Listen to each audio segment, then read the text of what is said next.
Hello అందరికీ. ఈరోజైతే వారాహి నవరాత్రులు ఎలా చేసుకోవాలి అనేది నేను ఈ వీడియోలో క్లియర్గా చెప్తున్నానండి. మీరు స్కిప్ చేయకుండా చివరి వరకు చూడండి. వారాహి నవరాత్రులు వచ్చేసాయి కదండి. ఫస్ట్ డే ఈరోజు గురువారం వచ్చింది కదా.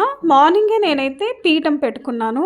ఈ విధంగా చక్కగా పసుపు ఇలా కొంచెం చేసి దాంట్లో ముగ్గు వేశాను. పైన పీఠం పెట్టుకున్నాను, దానికి కూడా పసుపు రాసి ముగ్గు వేశానండి. ఎందుకంటే అమ్మవారికి ముగ్గు అంటే చాలా ఇష్టం. మన ఆడవాళ్ళకైనా సరే ముగ్గు ఇష్టం, అలంకరించుకోవడం ఇష్టం. కాబట్టి మన దేవతలకి ఎప్పుడైనా సరే అలంకరణ అనేది ఎక్కువగా ఇష్టం అన్నమాట. అందువల్ల ఇలా పీఠానికి నేనైతే పసుపు నిండుగా రాశాను.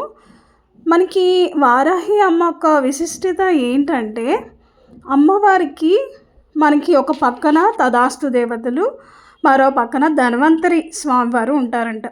అంటే తదాస్తు దేవతలు అంటే అశ్విని దేవతలు, మనం ఏది కోరుకుంటే అది నెరవేరుస్తారు. ధన్వంతరి అంటే మన వైద్యానికి సంబంధించింది, ఏ రోగానైనా పటాపంచలు చేసేది మనకి ధన్వంతరి స్వామి. ఇలా వారాహి అమ్మవారికి ఇరుపక్కల ఉంటారు. అందుకని వారాహి అమ్మకి పూజ చేసినట్లయితే ఎవరికైనా చక్కటి ఫలితం అనేది ఉంటుంది. అమ్మకి ఎరుపు రంగు అంటే ఇష్టం కాబట్టి ఇలా జాకెట్ ముక్కడితో నేను అమ్మవారికి ఇలా పీఠం పైన పెట్టాను. సో అమ్మకి పసుపు కుంకుమ బొట్టు అయితే పెట్టానండి. చిన్న ఫోటోనే తీసుకున్నాను నేను, పెద్ద ఫోటో అయితే ఏం తీసుకోలేదు. సో ఇలా మనం గంధం కుంకుమ పెట్టేసి అమ్మవారిని మనం పీఠంలో పెట్టాలన్నమాట. సో ఈ వారం రోజులు 10 రోజులు కూడా మీరు ఎలాంటి చెడు మాటలు మాట్లాడకూడదు. ఎందుకంటే అమ్మవారు ఉగ్రదేవత. మనం ఎంత శాంతంగా ఉంటే మనకి అంత మంచి జరుగుతుంది. లేదు మనం కోపడదాం, పిల్లల మీద కోపడడం, భర్త మీద, ఇలా అందరి మీద కోపడితే మాత్రం అమ్మవారు మాత్రం మనకి ఆ కోరికని నెరవేర్చరు. అందువల్ల మీరు శాంతంగా ఉండండి. సో ఇల్లంతా శుభ్రం చేసుకోండి. ఇంట్లో ఉన్న పక్క బట్టలు అంటారు కదా, అన్నీ శుద్ధి చేసేసుకొని ఇలా అమ్మవారికి నీట్గా ఉంచండి. గడపకు కూడా మనం చక్కగా పసుపు బట్టలు పెట్టుకోవాలి, ముగ్గు వేసుకొని మనమైతే అలంకరించుకోవాలండి. మన ఆడవాళ్ళకైనా సరే అలంకరణ అంటే ఎంత ఇష్టం. చక్కగా చీర కట్టుకొని గాజులు పెట్టుకొని ఇలా, అలానే అమ్మవారికి కూడా అదే ఇష్టం. మన ఇంటికి రప్పిస్తున్నాం అమ్మవారిని. సో అమ్మవారికి ఇష్టమైనవి అన్నీ మనం ఈ విధంగా అయితే చేయాలి. మార్నింగ్ అయితే ఈ విధంగా అయితే పూజ చేసుకున్నానండి.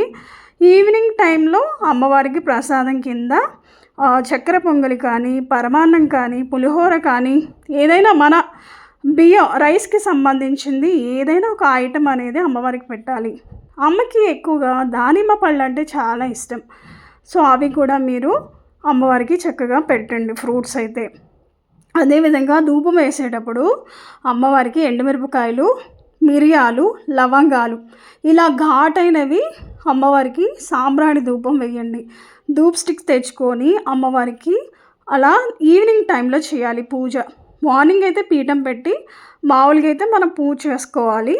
ఈవినింగ్ టైంలో మాత్రం ధూప దీప నైవేద్యాలు అంటారు కదండి, అవన్నీ అమ్మకి పెట్టి మనం చక్కగా అయితే పూజ చేసామంటే మీరు ఎలాంటి కోరికైనా సరే ఖచ్చితంగా తీర్చే అమ్మవారంటే మన వారాహి అమ్మవారే. ఎంతోమందికి ఇల్లు కావాలన్నా, కొంతమంది భూముల సమస్యలు ఉంటాయి, వాళ్ళ పేరు మీదకి రాదు. అలా అయినా సరే వారాహి అమ్మకి పూజ చేసామంటే ఖచ్చితంగా నెరవేరుతుంది.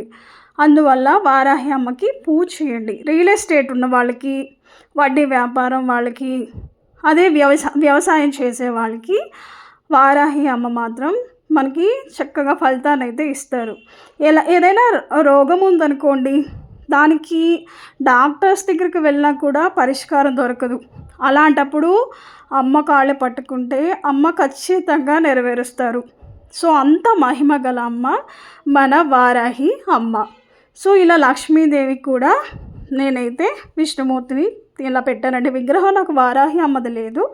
లక్ష్మీదేవి అయినా, లలితమ్మ అయినా, వారాహి అయినా అన్నీ ఆ అమ్మే కాబట్టి మనం ఈ విధంగా అయితే అలంకరించుకోవాలి.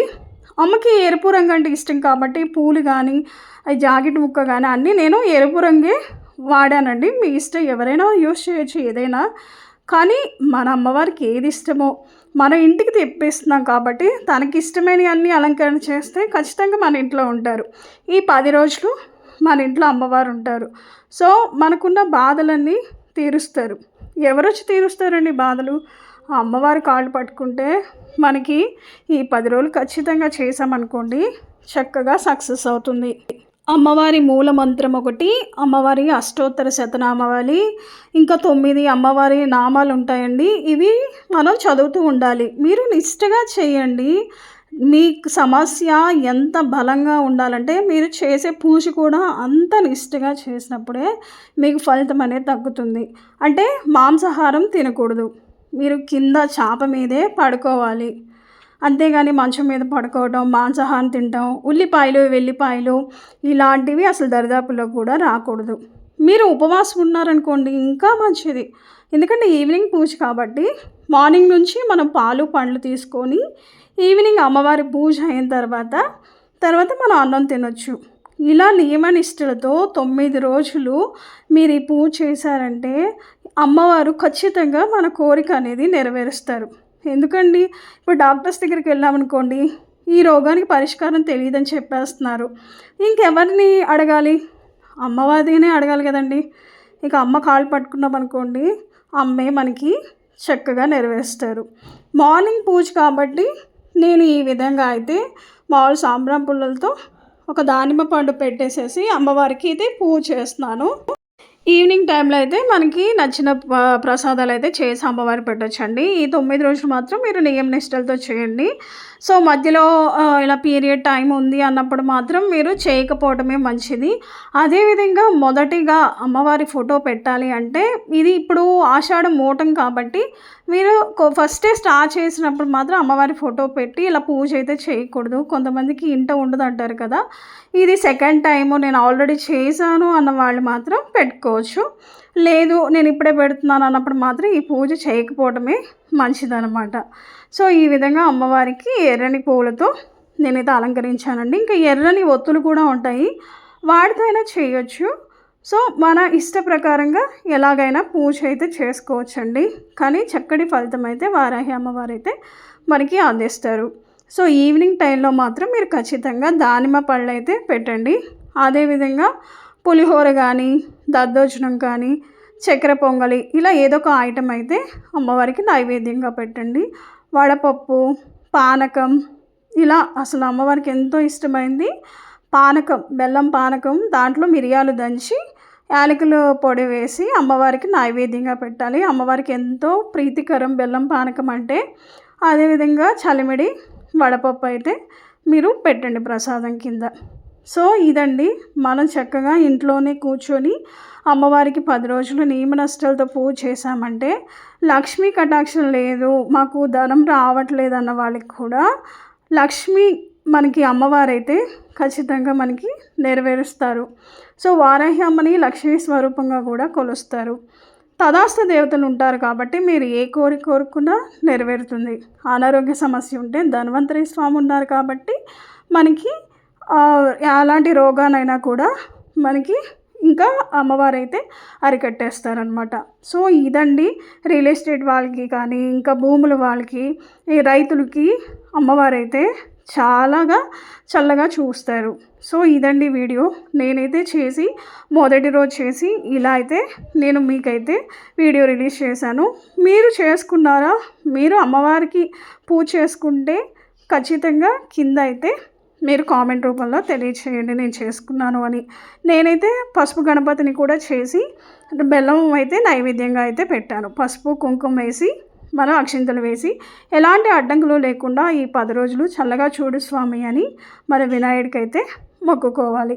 తర్వాత వారాహి అమ్మకి చేసుకొని మనం చక్కగా ఫలితాన్ని అయితే పొందొచ్చు.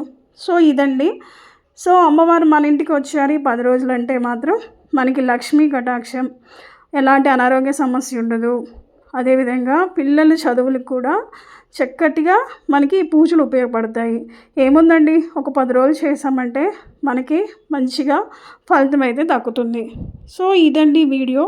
ఈ వీడియో మీకు నచ్చింది అనుకుంటున్నాను. ఈ వీడియో నచ్చితే తప్పకుండా లైక్ చేయండి, మా ఛానల్ అయితే సబ్స్క్రైబ్ అయితే చేసుకోండి. సో ఇంకా ఎలాంటి వీడియోలు కావాలో కూడా కింద కామెంట్లో అయితే తెలియచేయండి. ఆల్రెడీ రామదేవుని పూజ అయితే చేశాను నేను, అది కూడా చక్కని ఫలితం అయితే నాకు వచ్చిందండి. 5 గురువారాలు ఎలా చేయాలి ఏంటనేది కూడా నేను వీడియోలో పెట్టాను.